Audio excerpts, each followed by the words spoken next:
Please guide me in becoming a product manager. How a person should move from development into product management. Would be interested to know how you develop the skills when you moved into product management. So these are all the comments that I'm reading, which I've been getting on the videos that I've posted so far related to product management. So I thought it's about time I make a video exclusively for this. If you are also interested in a similar sort of information, stay tuned. We're going to be talking about it in a second. Hey guys, my name is Untitled Sharma. I am a senior product manager and have around 12 years of work experience as of 2022. If you would like to know more about me or this channel, look out for the introduction video above. Otherwise, let's get right into today's topic. So the topic for today is transitioning into product management. So if I was starting as a product manager today from fresh, these are the activities that I would usually do. So I'm going to take it as a timeline of say 6 months and how I would ideally plan for those 6 months, and I've made the video accordingly as well. So just stay with me. Starting off with what I would do with the first 3 months. So like any other transition, like any other role, it's not specific to product management. If we are going to starting off with something, we would ideally look at what the entry level position for it is, and the entry level position for product management is associate product manager. So I would start off by going online and researching about the job description or the role requirements as of today for an associate product manager. Don't worry, I've done that for you. We're going to just be looking at what are the 5 requirements from an associate product manager. Before I move into that, I would recommend taking a pen or a paper, or if you don't want to do it now, I'm going to be providing a PDF towards the end as well, which you can download and use, after which you will still need a pen and paper. So either ways, but I think it's going to be really helpful if you just follow along with me. Alright, so here are the 5 requirements for the associate product manager role. First one being user focus. So if you are an APM, you would want to make sure that you are wearing that end user hat and thinking like an end user. What that means is you're able to put yourself in the end user shoes and think, what is it that the end user is facing? What problem are they facing? What are their pain points? What does their customer journey look like? Like, what are the different actions that they are doing? So understanding from a user's perspective is really going to be helpful, not only before product is developed, but also after the product is developed. You want to make sure you're able to check the quality or do the testing of the product yourself by thinking of how an end user would ideally use this product. So that end user focus is a key requirement for a product management role. Associate product manager, senior product manager, at any level, you want to be end user focused. So that is the first requirement from the associate product manager. The second requirement is being able to do some research. So why does an APM needs to do research? Is because they want to make sure that the product that they want to develop, they know who they are competing with, they know who the market is, who the target market is. So being able to do that research, spending a couple of hours every day browsing through the competitor's website, browsing through what's happening in your industry, browsing through what are the pain points the end users are facing, so that research mindset is going to be very important for an associate product manager. So again, this is something that's not only needed for an associate product manager, but also for a product manager, for a senior product manager. So since it's an associate role, person needs to start thinking in that way right from the start, rather than going at a certain level and then bringing those perspectives. Then that's not a total product manager. So I will go into that later. Maybe that's a separate topic. Some people call even a product owner as a product manager, which in my opinion is not the same, because product owner is doing mainly the administrative activities. They're not doing market research. They're not doing, they're not talking to the end users directly. So being able to do the research on your own, on the customers, on the market, on the competitors, that's going to be really important for an associate product manager role to start thinking that way. The third requirement for an associate product manager is basic analytics skills. So what that means is, there's a product that you want to develop, you've understood the user, you've done your research. Now you want to make sure you're able to track the end user's behavior or the end user's activity. So that's where the analytics skills are going to come in picture. You're able to, understand the graphs a little. First of all, make sure that there is a mechanism in place wherein you have the tracking for capturing the end user's activity. Once the tracking is happening, you have some little bit of analytic skills with you so that you can analyze those graphs and make sense of that data. Because if just the data is there, you are collecting all of that data. If you cannot make sense of how to use that data, it's of no use. It's as good as not being there. So that basic analytic skill is important, being able to understand those data points and make sense of them to be able to make certain product decisions. So that's very important as well. The fourth skill that an associate product manager needs is to be good at prioritization. So you're going to be making the prioritization decisions very often. So you need to prioritize which end user do I go after first. You need to prioritize which features I build first. You need to prioritize which bugs do I fix first. You need to prioritize which stakeholders do I listen to first. So at every step in the way in your product management journey, you will be making a lot of prioritization decisions. So you need to make sure you are good at prioritization and you are able to apply those principles in your day-to-day work in product management as well. So that is the fourth requirement from an associate product manager. The fifth requirement from an associate product manager is being able to understand basics of software development. So what does that mean is you need to understand the software architecture, the software development methodology, because you as a product manager, you're not going to be building the product. You don't know coding. Developers or engineers are going to be doing it, but you have to work with them collaboratively, which means both of you need to speak some common language.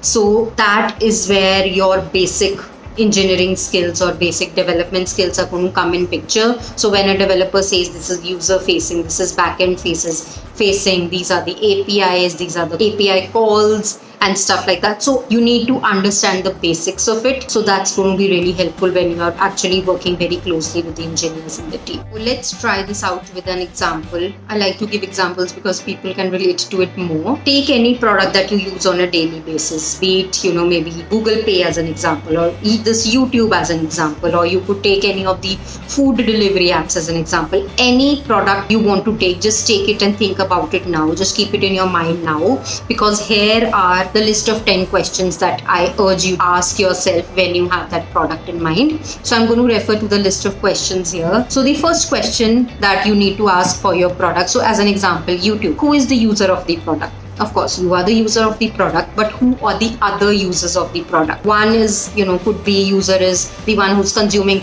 content just for passing time, just in their leisure time. The other one could be a user who is getting an education out of that. That's the second type of user. I am a user as well. The people who post videos, I am a user as well. Then there are advertisers on YouTube, because you see all those ads, they are the users as well. So now you see, it's not only about one perspective, you have to think about it from 360 degrees on who the users of the product are. Exactly who are all the people using this product? That is a very basic question that you need to ask. So whatever product you've chosen now, just sit now and think of maybe 5 or 6 type of users for that product, and you will get that answer yourself. The next question that you should ask yourself is, what problem is it that they are facing? So again, going back to my YouTube example, so suppose I am learning from YouTube. What is my problem that I am looking out for content on a particular area? For example, product management is an area. So if I type in product management in search, I am looking for content which is quite valuable for me, and when I type in the search box, I get all the videos related to product management which are highly rated or highly valued by the other people using the platform. So that is the problem that I am solving. Similarly, a person who is just scrolling for maybe music or maybe some random videos or shorts or whatever, for them the problem statement could be different from this. So the main question that we've got to ask is, once you've identified all these users, what is the problem that those end users are facing? Another problem statement, just to give an example, maybe I am a YouTube viewer, right? I'm just looking through videos, but then I find a problem when I'm watching the videos. Maybe it's in some other language, maybe it's in Hindi, and I want it converted to English, so that translation feature is missing. So that could be one problem. Like, the captions are usually generated for English videos and not for Hindi videos. Now once you've identified the problem, you've identified all the users, you've identified their problems, next you want to ask yourself whether the product that you have in mind is this solving that problem in the most efficient way, or are there other similar competitors in the market who are also solving the similar problem. So that's where the research is going to come in picture. So for example, you have plenty of food delivery apps. This is specific to India region. So apps like Swiggy and Zomato, they are quite famous over here. Uber Eats, I think it was there, but it's not very popular. But these are all the different apps which are at high level solving the same problem, but which app or which product is solving it most effectively is the one that wins. So that's where the research comes in picture, and that's where we need to ask ourselves the question of, is the app solving the end user's problem in the most effective way or not? And we will get that answer once we go through all the other apps. So if I was an associate product manager or product manager for that matter, or at any level, I would ideally also access all these apps. I would use Swiggy, I would use Zomato, I would use Uber Eats, and I would see, what is the user experience, what's missing here, what's extra here. So all the things in depth, that is what research means, like accessing all those competitor products and identifying which product is solving the problem most effectively. Where are the gaps? If there is one thing which is not present on Swiggy, that could be an opportunity for Zomato, as an example. So that is where the market research comes in picture, and you need to think like a product manager and answer these questions. The next question that you should be asking yourself is, why would users choose your product over others? So again, based on the research you've done, based on the competitive and market research you've done, you should get an answer. Once you've used all these different applications, you should get an answer to what is the differentiator for you. So that is how you will identify on how you are going to stand out in the crowd. So that's going to be very important as well. The next question that a product manager or associate product manager should ask themselves is, that's where the basic analytic skills is going to come in picture. What are the success criteria? What are the success metrics for your product? Again, taking YouTube as an example again. So for an end user who's just watching the videos and passing their time just for leisure and entertainment, so for them the success criteria could be more engagement. So that could be a success criteria. For a person who's posting videos, for example myself, for me a success criteria would be the ease with which I can actually post the videos. How quickly can I post the videos and get the comments back and get the information about the likes and stuff like that. So the solution for all the end users is going to be different, and so is the success criteria. So that's where we want to make sure we have all the tracking in place to make sure that we are able to identify how the end user is interacting with the product, and based on that we are able to extract the data and put it in a nice little graph in an analytical way to identify what the success criteria for the product is. Right, the next question which you should ask is, so by now we know who the end users are, we know what their problems are, we know what the competitive landscape is, we know how our differentiator is, we know what the success criteria for this metrics is. Now you obviously need to think about what are the features that you want to build onto your product. Right? So there could be like 10 features. I want to build these 10 features because these are not there in the other product. I want to build these 10 features. Now that's where your prioritization skills are going to come in picture. Of these 10 products, which is it that I should build first? So the way you're going to prioritize all these things is, there are different techniques available outside for prioritization. The one which I personally use is called an ICE methodology: impact, cost and effort. So for all these 10 features, I would create a matrix and map out what is the impact of all these 10 features, how much, what is it the cost and how much effort it's going to take. So the one that would win is the one which has the maximum impact but a low effort to develop. So once we fill out that whole matrix and we are able to compare for all these 10 features, we will get an answer to, of all the features that we want to build, which is the one that we want to build first. Now whenever we are filling out this matrix, we have to think about, when we fill out the impact column as an example, you have to think about impact to an end user, not an impact to you. So how is this going to be impactful to an end user? Because a feature that's going to be more impactful to an end user is the one that wins, because that's how your product is going to be successful. So this is where your prioritization skills are going to be put to use. Now the last question that I want you to ask here is, now that you have a beautiful list of features that you want to build, you have a great idea in your mind and you just want to execute it. The next thing that you want to know and keep in your mind is who is going to build those features. You don't know coding as product managers, or if you're from development you know it, but associate product managers don't know coding. Who is going to build it for them? It's going to be engineers. And you don't know how to build wireframes, how the UI should look like, because you don't have proficiency in those design tools or prototypes. That's where you'll need help of product designers, right? So there is a whole team that you will have to work closely with. Identifying how to work with them is going to be the main part of the execution. Being able to translate your idea in the form of requirements, you need to be able to make sure you're able to write from your requirements document, you're able to write user story. From user story, you're able to explain it to engineers and designers on what is it that you're envisioning, why do we want to build this product, what benefit is it going to have for the user, stuff like that. So you're able to work with different people within the organization to get that beautiful product built. So these are all the skills that you would ideally need to be an associate product manager. Now, if you've answered all these 10 questions while with me at the video, keeping any product in mind, you have started thinking like a product manager.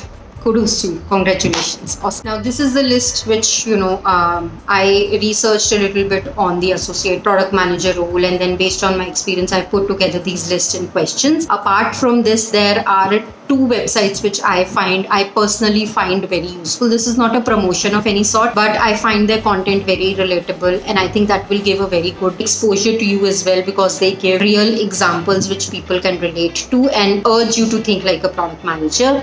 One is the exponents. I'm going to drop the links to these websites or these YouTube channels in the description box, don't worry. The second one, there's a guy called PM Diago, so I find his videos also very interesting. So these 2 channels I would recommend watching alongside this research, because they give practical examples and then you will be able to relate so much and think like a product manager. Now, these are all the skills that I would highly recommend developing in the first 3 months of your total 6 months of journey.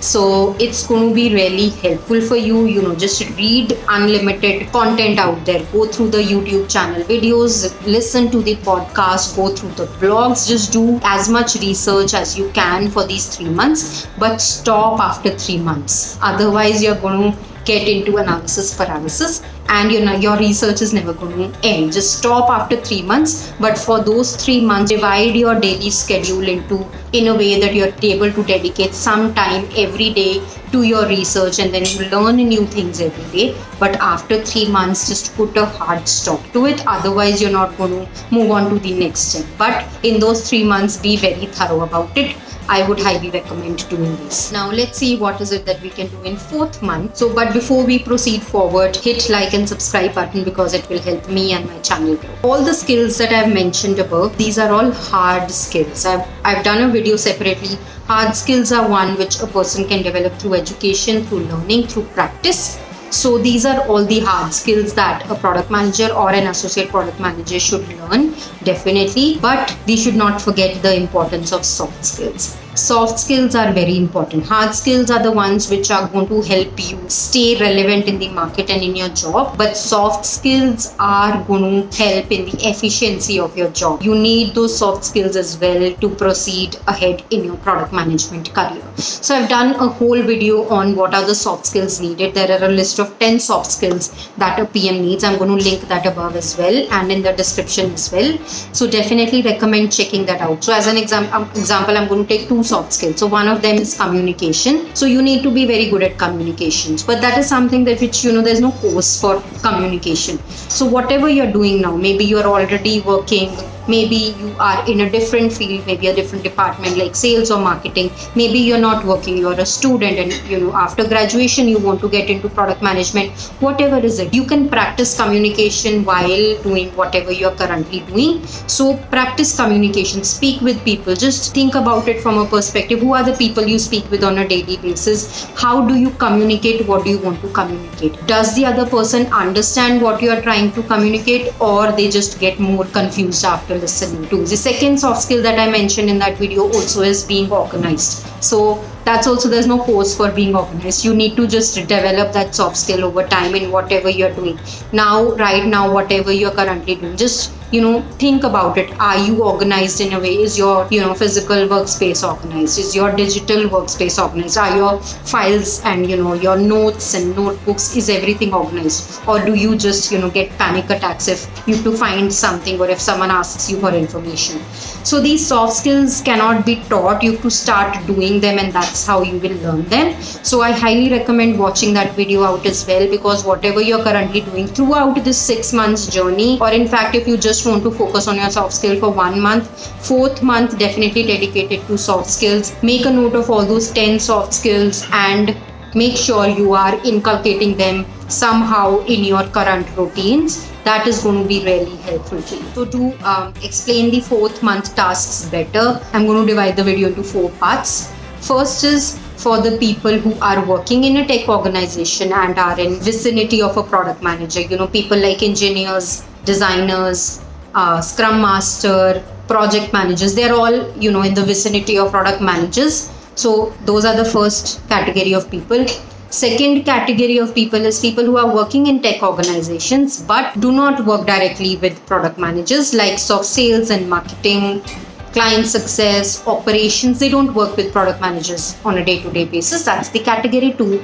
The third category is people who have worked in a tech organization before but are not working now. They know the basics of how it works. They know how the corporate culture is, etc. So that's the third category. Fourth is people who have never worked in a tech organization, are completely new to it. So these are the 4 type of people which I can currently think of are who would be watching this video. So for the category 1, for the people who are already in the tech organization working on the digital products in the close vicinity of the existing product managers, what I would recommend is going and talking to the product managers in asking for providing your assistance. Just ask them, I want to learn product management. I just want to help you out. Have that candid conversation with them. Just be very clear of what your goal is. You don't want to step on each other's toes or whatever. You want to avoid all this confusion. So just go and ask them, saying that you are interested in learning about it and you just want to assist him or her in whatever he or she is doing.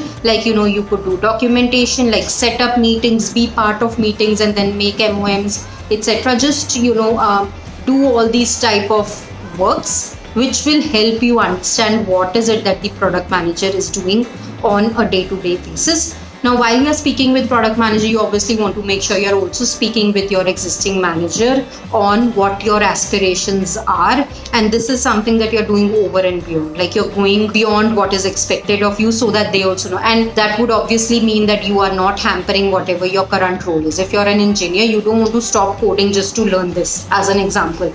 You want to make sure you are doing this as a side thing just to get ramped up on just to make sure you are able to understand the different tasks that a product manager is doing. You have to go over and beyond. You have to stretch yourself for this. So this is going to be really helpful. Communication, the skill that I mentioned above and the other video as well, it's going to be key. Make sure you're able to communicate what your needs are to your manager, to that existing product manager, and you're able to be part of that circle. So that's going to be really helpful. Personally, I did it 8 years back. This is the approach that I followed 8 years back. It's definitely, in the beginning, it's definitely, a little bit overwhelming because you're juggling 2 things at once. But if you really want to step into this, I would highly recommend doing it, because you already have an advantage over the other category of people. You are already within the circle. You already know what product is it. You know the people you're working with. You know what processes are being followed in the team. So you have the maximum advantage here. So make use of that advantage and get out of your comfort zone and just ask for that assistance and ask for that mentorship. PMs usually have a lot on their plate. I am sure they'll be able to delegate some of it to you, some administrative tasks to start off with, but it's going to be really helpful for you to understand and get up to speed. So this is something that I would highly recommend for the category 1 people. All right, and even if after you've tried all these things and you think that there is not an opportunity for growth in your current organization, I would recommend looking outside. Just look for the associate product manager job openings outside and start applying, because if you're serious about it, I think that's the way you should go about it. All right, so the category 2. So these are the people who are working in tech organizations but are not working closely with the product managers, likes of sales or marketing, customer success, operations. So they don't they don't work closely with product managers. So for them, what is it that I would recommend is, firstly, as I said, for this category 1 people as well, firstly, speak with your manager about your aspirations on wanting to become a product manager. Secondly, ask them to speak with, or you can directly do as well if you have like a open door policy or whatever it's called. So you definitely, second thing you should do is speak with the head of product in that organization. Let them know that this is your interest, and usually the head of product should have an idea if there is an opening or there's a place wherein you could get trained or mentored or whatever. I think they should definitely be able to help you if there is an opportunity like that in the organization.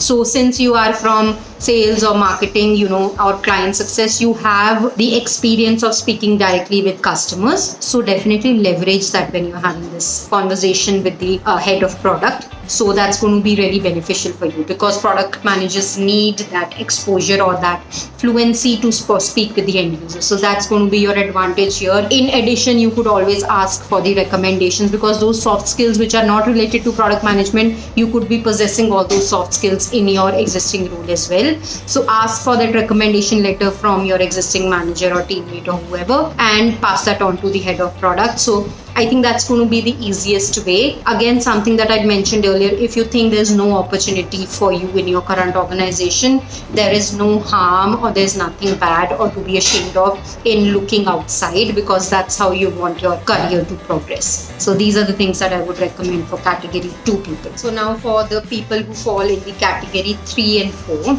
So in this month, in the 4th month of your practice or training, whatever you want to call it, brush up your soft skills. As I said earlier, it's also applicable for the people in category 1 and 2. Brush up your soft skills in whatever you're doing. Now there are 2 things which you can do. Directly jump on to what I'm going to say next in the upcoming months, or you could do a certification course. Now I'm not recommending a certification course so much, because firstly, these are not free. These certification courses cost money, and I don't recommend it at the beginning. The second reason, that the companies that you would be interviewing, maybe they don't value those certifications as much, and then all of your money would go into waste. So that is why I don't recommend doing those certifications at the beginning. If you have developed all these hard skills, and if you've developed all these soft skills, and once you have gone out there and put yourself out for interviews, and if you don't see any success after that, then maybe you can try for it. At the beginning, I would not recommend it. Now, a word of caution here while we are talking about certifications. So there is something called as product owner certifications as well. Don't fall in that trap. Product owner is very different from product management. Even if you want to go the certification route, don't go for product owner. That's more of an administrative sort of a work. It's not a product management course. So look out for the product management certifications if you are really interested to go down that path. To summarize the 4th month, you've got to brush your soft skills. Everybody, people in any category, brush up your soft skills in whatever you're doing. Go out of the way to learn these skills, which I mentioned. If you are in an organization, go out of your way, ask for help, etc. If you fall under the last two categories, which is category 3 and 4, let's see what is it next. Now in months 5 and 6, I would recommend start searching for interviews. So you've already prepared for interviews in the first 4 months. In the last 2 months, 5 and 6, I would recommend go to LinkedIn, go to whatever job sites you use, look out for the companies hiring for associate product managers and start applying. The reason I've said 2 months here because it is the minimum time that it takes to look out, get a job, to search for a job. So definitely don't ignore this step, and it's going to take that much time. Sometimes it takes even more than that, but go with that open mindset, because maybe you've learned all these things and then based on a couple of interviews you've given, oh, maybe I've missed this, I should study more about it. So you need to keep that buffer with you as well. So in the last 2 months of your preparation, start giving interviews. That is why after the end of 3 months I said just stop over there. Don't continue doing the preparation for 1 year. Do for 3 months, 4 months, start giving interviews, learn what interviewers are asking, then go back to your preparation again, learn that new thing, give the interview again. So you want it to be that cycle so that you're getting the most out of your preparation. Now, if you're not exhausted and have time, of course you can go ahead and form new connections. You can start attending the events related to this, join a couple of communities, product communities, which will be helpful. Attend the events related to product management, join or take part of the hackathons, etc. So these are all the additional things you can do. Don't think just by doing this you're going to be proficient in product management. Follow those 6 months, and these are all the add-ons which you can definitely do if you're really serious about getting into product management as a potential career for yourself. That is all. I hope this video has helped you in one way or the another. As I said earlier, I'm going to provide a free PDF guide for you to be able to download and then refer back to. So definitely do that as well. Let me know via comment section if there's anything that you are stuck with while you are preparing for this 6-month course, whatever. And I have taken that leap of faith around 8 years back. I would highly recommend doing it now. If this is a thought that has cropped up your mind now, there surely is something, and I can guarantee that it's 100% worth it. So give it a shot, take that leap of faith. You will definitely see good results. I won't be making this video today if it was not for that decision that I took 8 years back. So until then, if there's nothing else, yes, do not forget to hit like and subscribe. If there's nothing else, see you all next week. Bye-bye.